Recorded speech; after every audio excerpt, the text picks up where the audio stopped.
விடுவான். உன்னையும் என்னையும் படைச்சதுங்க யாருடா? தெய்வம் ஒவ்வொரு வீட்டிலும் இருக்குதுன்னா தாயடா. ஆசைப்பட்ட எல்லாத்தையும் காசு இருந்தா வாங்கலாம். அம்மாவை வாங்க முடியுமா?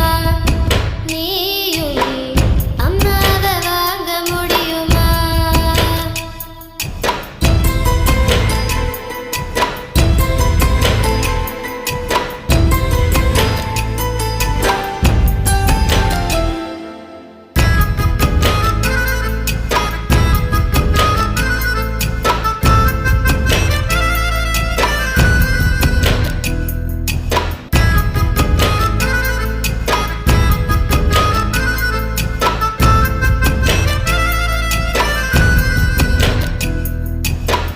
மண்ணில் ஒரு செடி முளைச்ச மண்ணுக்கு அது பிரசவந்தான்.